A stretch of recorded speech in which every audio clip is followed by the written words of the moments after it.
Murat, en tant que Vainé Aratei, tu vas nous présenter un petit peu la boîte que tu as formée avec tes collègues. Alors, bonjour donc. Evelyne, peux-tu me dire en quoi consiste ton entreprise?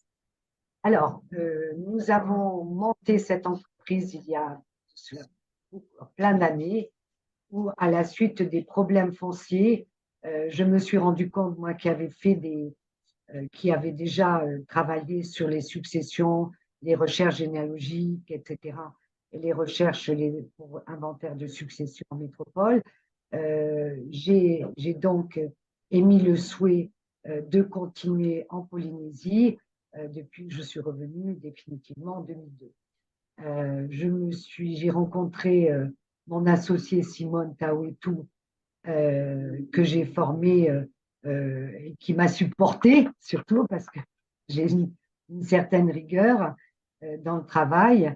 Et à la suite de ça, voyant que nous avions beaucoup de travail, eh bien, nous avons eu l'opportunité d'employer deux personnes, des femmes, bien entendu, euh, qui nous aident dans le cadre des différentes, et tu auras l'occasion de leur poser des questions sur leur travail, qui est plus spécifique. Il y a les recherches généalogiques et les recherches foncières qui sont indispensables à la suite des problèmes inhérents aux successions qui n'ont pas été liquidés, parfois depuis plus de 100 ans. Oui, Donc, parce que en fait, oui, j'interromps de temps en temps pour ouais. aérer. En fait, c'est parce que il y a eu ce problème d'indivision parce qu'avant les terres n'étaient pas partagées forcément. Donc Voilà, c'est les ça. familles s'installaient sur des bouts de terrain et C'est ça. C'est le problème qui s'est posé en Polynésie, c'est que le Code civil ne s'est pas appliqué au décès d'une personne. Au décès d'une personne, on doit faire l'acte de notoriété, comme en métropole, c'est obligatoire, et l'inventaire de la succession dans les 6 mois. Parce qu'en métropole, il y a un paiement d'impôts sur les successions. Euh, En Polynésie, cela ne s'est pas appliqué et ça a fait boule de neige, c'est-à-dire que les successions n'ont pas été liquidées et donc les gens ont occupé des terres qui appartenaient à leurs ancêtres, voire qui n'appartenaient pas à leurs ancêtres, et ce qui a posé de graves problèmes et de disputes dans les familles qui sont insolvables parce que la terre en Polynésie, c'est pas tout à fait comme en métropole. La terre, je vais pardon. parler comme ça parce que je le ressens, elle est vivante. C'est-à-dire qu'elle habite, elle est habitée par toutes ces générations qui, au fil des ans, ont mis leur probité dans ces successions et dans ces terres. Et donc, elles n'ont pas, ils n'ont pas, les gens n'ont pas été aidés, il n'y a pas eu d'information sur ce sujet, parce que une sortie d'indivision, c'est simple, hein.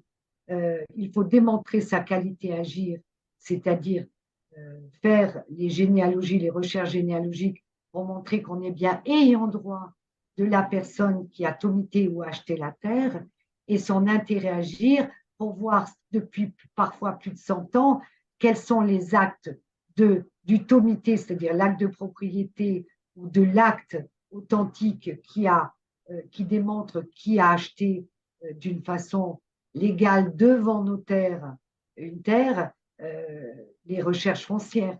Et Voilà. Donc, comment as-tu accès? Tu as accès aux archives? Comment ça se passe? alors pour les recherches généalogiques, je pense que Rose le expliquera un peu mieux, mais les recherches généalogiques, nous avons accès, bien sûr, aux archives.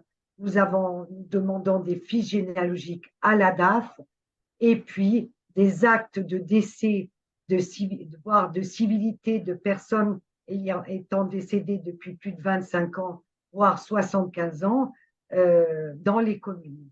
Alors, nous rencontrons effectivement des problèmes. Donc, dans notre société, moi j'ai passé mon DU de généalogiste, mais je n'ai pas ma carte de généalogiste.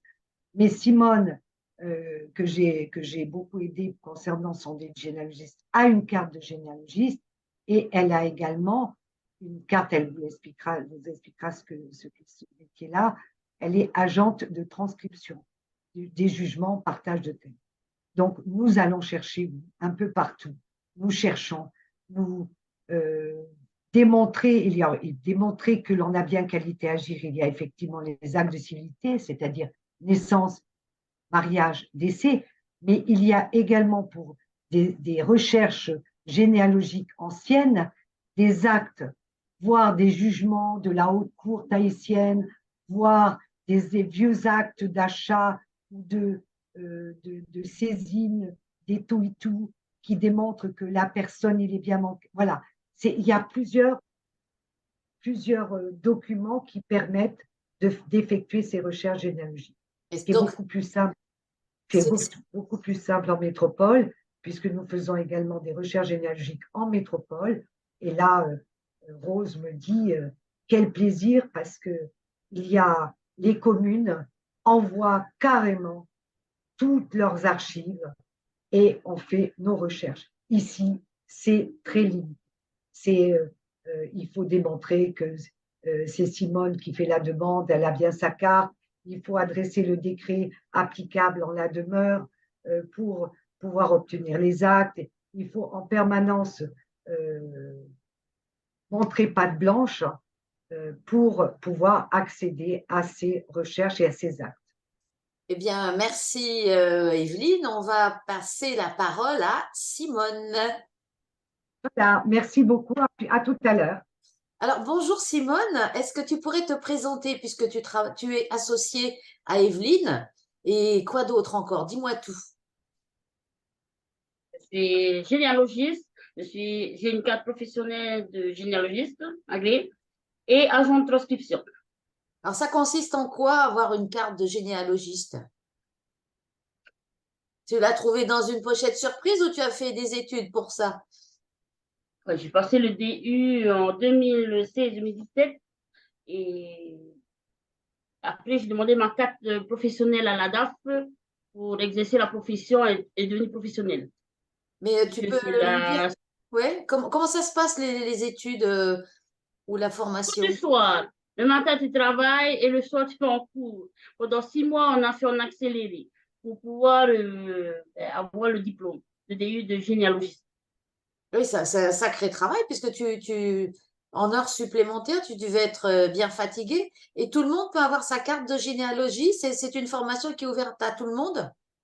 Elle est ouverte à ceux qui ont le bac ou bien licence. Hein, et parce qu'après, quand tu obtiens la carte de généalogiste, soit tu as une licence de droit, tu peux demander la carte à la DAF et tu l'obtiens. Soit tu dois passer les 1 an chez un notaire, chez un avocat ou un autre professionnel généalogiste pendant 1 an pour avoir ta carte, une attestation qui te dit qu'il t'a formé pour le métier de généalogiste. Et Et ça, toi, c'est dans alors, l'arrêté. toi, au sein de l'entreprise, toi, tu fais la généalogie. Voilà, je fais la généalogie. Et les recherches généalogiques. Et Ce sont pas les... oui, c'est facile ou c'est compliqué quand même? Si tu aimes, c'est facile. Bon, après, c'est compliqué avec l'administration hein, et tout. Mais si tu aimes, c'est facile. Si tu n'aimes pas, évite de le faire. Parce qu'il faut vraiment écrire, attendre les réponses, c'est ça? Voilà. Mais donc, tu continues et tu trouves ça intéressant, la généalogie? Tu as découvert des choses sur ta famille, par exemple? Non, sur la famille, ça va. Hein, c'est ma famille. Hein. Mais en fait, plus tu fais des généalogies, des recherches généalogiques, plus tu apprends la culture aussi polynésienne. C'est à l'école, je ne l'ai pas appris. Hein. Si, j'ai appris, mais bon, plus français. Donc, Et ça t'apporte plus de connaissances sur la culture polynésienne et ce qu'il y avait avant jusqu'à maintenant. Bon, ben, je te remercie, Simone. Donc, grâce à toi, on va en apprendre beaucoup sur la culture polynésienne. Merci. Et voici Rose qui travaille aussi dans l'entreprise. Bonjour, Rose. Yorana Martin. Yorana, est-ce que tu peux nous donner ton nom de famille? Alors, moi, c'est Rose Taeho, T-A-E-H-A-U. Et quel est ton rôle, toi, au sein de l'entreprise? Ici, je suis la secrétaire administrative. Et comment ça se passe quand on est secrétaire administrative? Ça se passe très bien. Il y a l'accueil des clients, il y a la réception des dossiers, des documents qu'ils apportent, qu'il faut scanner, qu'il faut enregistrer, qu'il faut même saisir parfois. Et tu as beaucoup de clients qui passent, ils sont Oui, nombreux? oui, très nombreux. Parfois, ce sont des clients qui sont déjà là, mais qui ont même d'autres documents qui viennent juste de recevoir pour nous apporter cela par rapport aux dossiers qui sont constitués avec nous. Et comment tu fais pour t'organiser? Avec les conseils d'Evelyne, c'est comme ça que je m'organise suivant tout ce qui est recherche, tout ce qui est saisie de dossiers, tout ce qui est documents, par quel il faut commencer, par où aller. C'est plus Evelyne qui me donne des conseils. Et grâce à ces conseils, aujourd'hui, tout va bien. J'essaie de m'améliorer de plus en plus de jour en jour et de mois en mois. Oui, parce que tu as commencé à travailler là depuis combien de temps? 2021, Ah oui, donc ça fait deux bonnes années. Et voilà. est-ce que tu étais déjà formée avant? Non, pas du tout dans la secrétariat. Et alors, comment tu es venue là à travailler avec Evelyne et Simone et C'était Mélissa? par rapport à un dossier que j'ai envoyé avec Evelyne, grâce à ma mère, elle nous a parlé d'Evelyne qui a fait des dossiers dans un quartier où j'habite. C'est comme ça que je suis venue la voir, on a pris rendez-vous avec elle. J'ai discuté avec elle des documents de mes grands-parents. Et c'est comme ça, par la suite, Evelyne m'a proposé si je ne voulais pas, j'ai dit je veux bien travailler. Ça me donne l'opportunité, c'est comme ça que je suis venue et jusqu'à aujourd'hui, je suis là. Eh bien, merci Rose. À bientôt. Et pour- Bonjour Mérissia. Alors donc toi aussi, hein, tu fais partie de cette belle entreprise. Est-ce que tu pourrais te présenter un petit peu? Alors déjà, bonjour Martine. Moi, c'est Mérissia. Je suis titulaire d'une licence en droit et je travaille avec Evelyne depuis 2020. Oui, donc c'est une bonne année et demie. Et tu te destinais à ce genre de travail ou ça a été Alors, la surprise? j'aime tout ce qui touche au droit, mais plus précisément à tout ce qui touche au foncier, donc tout ce qui touche à l'histoire de la terre. Et c'est pour ça que je m'occupe de tout ce qui est recherche foncière, recherche pour inventaire de succession. Et donc toi, au sein de l'entreprise, tu fais quelle est ta fonction? Eh bien, je suis assistante administrative et spécialisée dans les recherches foncières et les recherches pour inventaire de succession. Tu peux nous dire comment tu fais justement? Alors, les recherches foncières, je pars à partir des tomités, ce qu'on appelle en français les déclarations de propriété ou les revendications.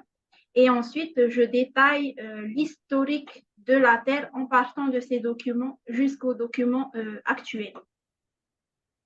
Ouais, c'est un vrai travail d'historien. Oui.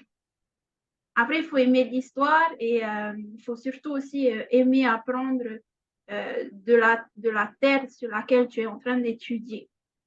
Après, pour ce qui est des recherches pour inventaire de succession, eh bien, c'est des recherches qui vont servir aux personnes, donc aux clients et plus précisément aux notaires pour faire justement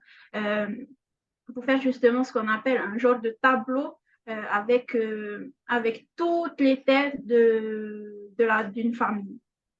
Ah oui, des fois, ça doit être. Plus ça. Tu as la place sur une seule feuille?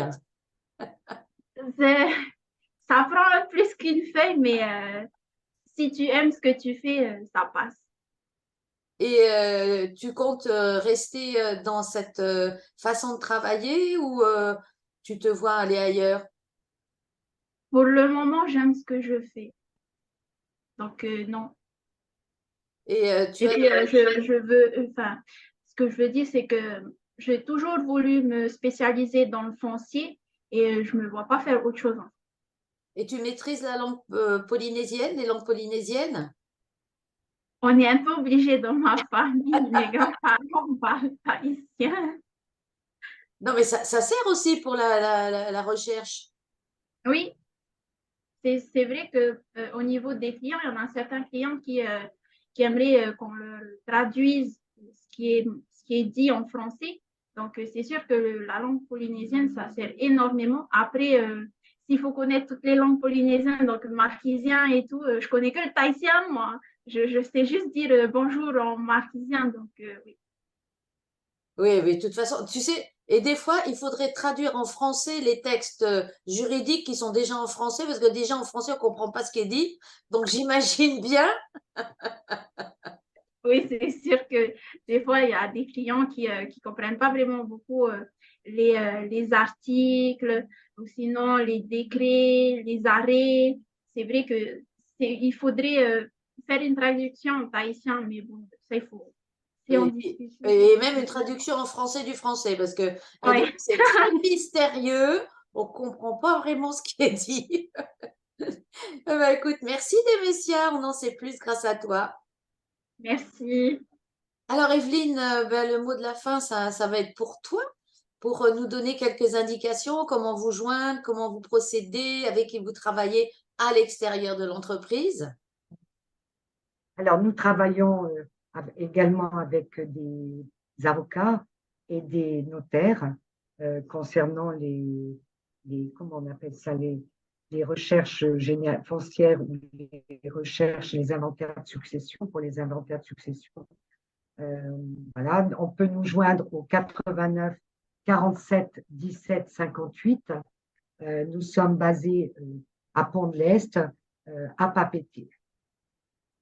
Voilà, et vous recevez les Voilà, gens qui vous demandent des rendez-vous. voilà, on demande des rendez-vous. Tout ce qui est juridique, ben, c'est avocat, c'est voire notaire pour des inventaires, pour des successions.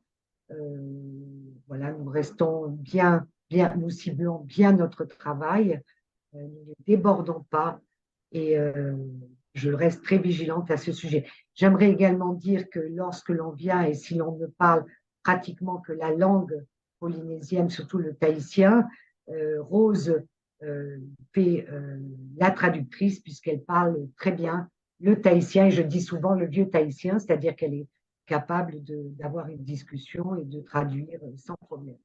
Alors, petite question, vous donnez des devis après, parce qu'évidemment, c'est pas… Ah oui, oui, oui, oui, oui. Les gens viennent nous voir, nous demandent de faire des recherches généalogiques ou des recherches foncières ou des inventaires de succession pour des notaires.